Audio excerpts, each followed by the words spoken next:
Bonjour et bienvenue à tous. Bien que les classifications permettent aux parents de savoir quand leur enfant devrait pouvoir regarder un film, ils sont souvent ignorés simplement parce qu'un parent supervise ou encore pire, ils sont parfois sous-évalués. C'est ainsi que beaucoup de films supposément pour enfants traumatisent souvent nos petites têtes blondes, parfois sans même que l'on s'en rende compte. Aujourd'hui, installez-vous confortablement car nous nous intéressons aux 10 films que les parents ne devraient pas laisser les enfants regarder.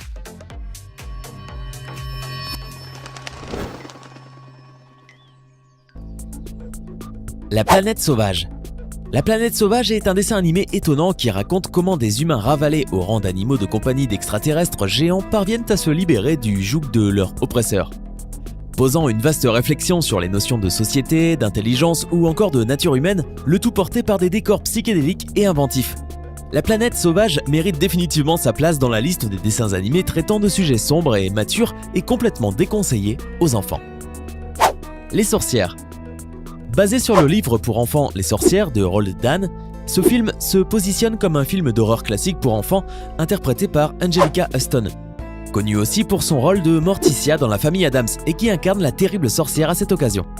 Malgré l'accueil du public, l'un de ses plus grands détracteurs fut Roald Dahl lui-même, qui n'aimait pas du tout l'adaptation de son œuvre, ni la fin heureuse qu'il n'avait pas écrite. Or, non seulement les fans de Dan n'étaient pas d'accord, mais de plus, plusieurs parents se mirent en colère en le voyant, car certaines scènes étaient incroyablement grotesques, comme lorsque la grande sorcière enlève son déguisement et montre à ses collègues sa vraie laideur, ou lorsqu'un petit garçon tombe dans le piège des sorcières et se transforme en souris de la manière la plus horrible. À cause de l'anxiété due aux scènes, le film provoqua les pleurs de nombreux enfants, vraiment terrifiant. E.T.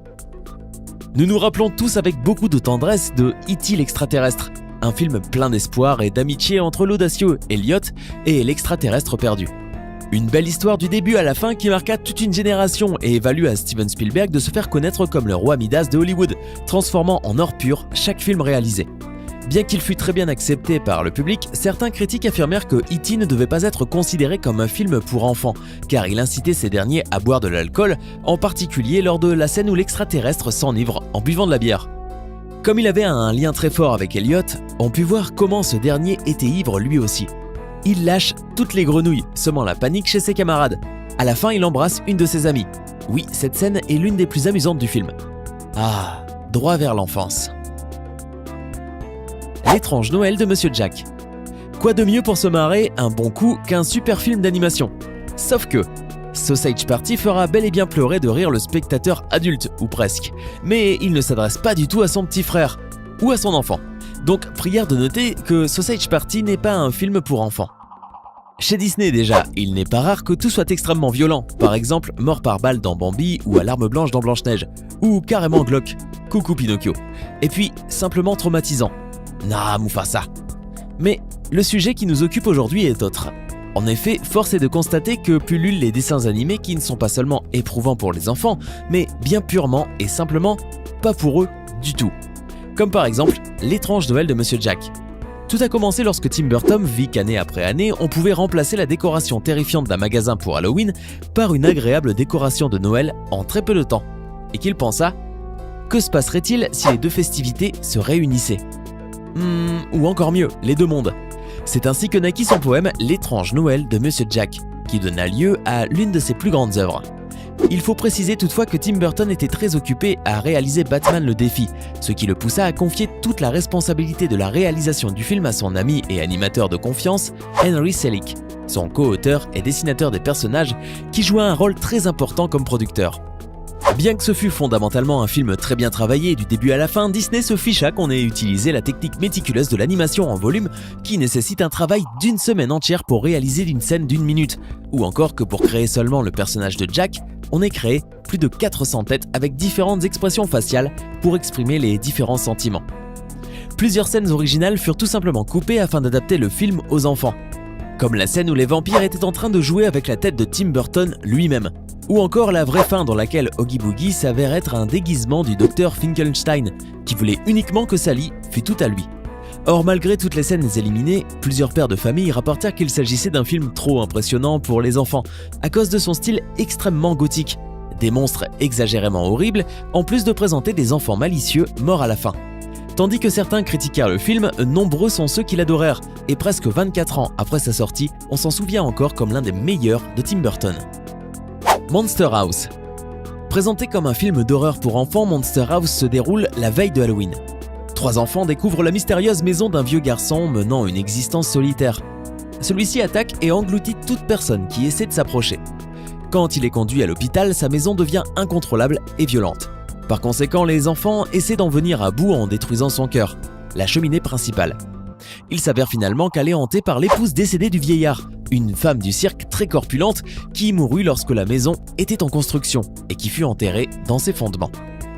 Avec une histoire aussi sombre et une animation complètement tordue, cela donne forcément la chair de poule à plus d'un enfant. Qui veut la peau de Roger Rabbit? Avec comme personnages principaux un détective grincheux, un lapin charismatique et explosif, une bellissime rousse, des images réelles combinées avec les dessins animés les plus célèbres de l'histoire, Qui veut la peau de Roger Rabbit a été en 1988 le film vedette du box-office, ayant récolté plus de 329 millions de dollars. Il contient effectivement des scènes épiques, comme la dispute du siècle entre les canards les plus célèbres, Donald Duck et Daffy Duck, dans une bataille de piano mortelle. On se rappelle l'adorable Titi prononçant sa célèbre phrase « J'ai cru voir un rominet » ou encore Mickey Mouse et Bugs Bunny volant ensemble dans les airs. Vous ne ressentez pas de la nostalgie? Pourtant, certains critiques élevèrent la voix en guise de protestation, disant qu'en dépit qu'il soit un bon film, un enfant ne devrait pas le regarder. Ils soulevèrent le fait que voir comment tous les hommes succombaient au charme d'une femme extrêmement séduisante comme Jessica Rabbit, avec un corps aux mesures pratiquement réelles, au sein énorme à la vue de tous et aux déhanchés sensuels, ferait s'envoler l'imagination des enfants à 1000 à l'heure. Ce n'était pas non plus acceptable de voir un bébé en train de fumer durant tout le film, avec comme compagne une femme canon, ou de voir le juge de mort violentant les dessins animés. Malgré tout cela, le film ne perd en rien sa qualité. Il obtint d'ailleurs plusieurs reconnaissances, dont 4 Oscars. Un succès énorme. Coraline. En voyant la publicité et les bandes annonces de ce film, Coraline paraissait adapté aux enfants. Bien sûr, il y a une sorte d'ambiance effrayante semblable au film de Burton ou Harry Potter, mais celui-ci est plus effrayant. En fait, il est parfois carrément terrifiant. Pensez à un film d'Hitchcock mélangé à un peu de la 4e dimension. Ça a l'air impressionnant. Eh bien, le film lui-même est effrayant, et n'est peut-être pas pour les enfants de moins de 8 ans seulement.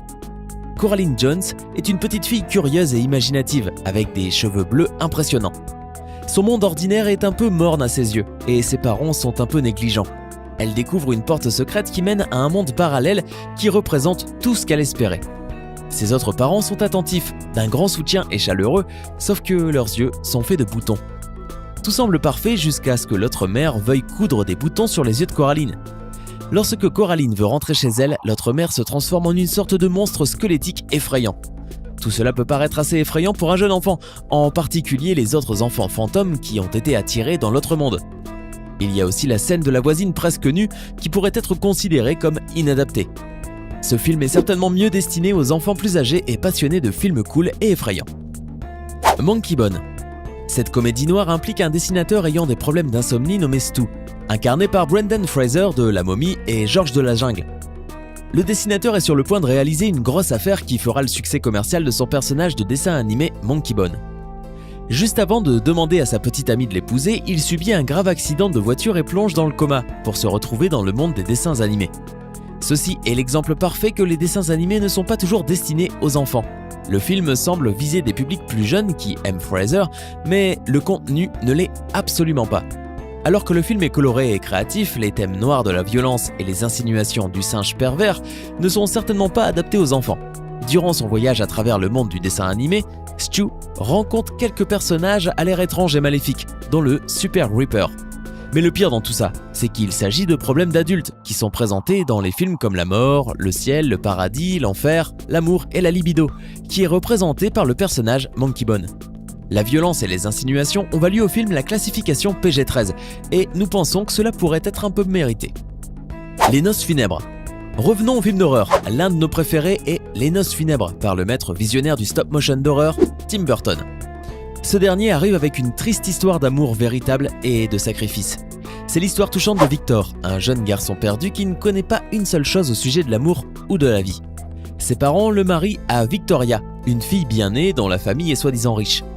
Ils la marient à Victor car ils pensent aussi que ce dernier possède beaucoup d'argent. Surprise, surprise, tout le monde est pauvre.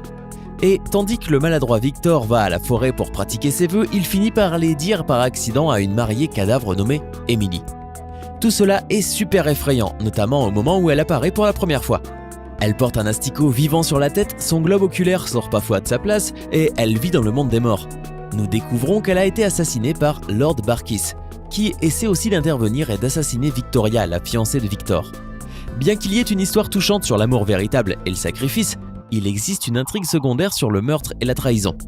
Le film dans son ensemble est beaucoup plus proche de l'horreur que des histoires typiquement pétillantes de Disney. C'était les 10 films que les parents ne devraient pas laisser les enfants regarder. Lequel de ces films vous a le plus surpris? Dites-le nous en commentaire. Hey, c'est tout pour aujourd'hui. Si vous avez aimé la vidéo, n'oubliez pas de la liker et de la partager avec vos amis. Et si vous êtes nouveau sur la chaîne, n'oubliez pas de vous abonner et d'activer la notification. Bye bye!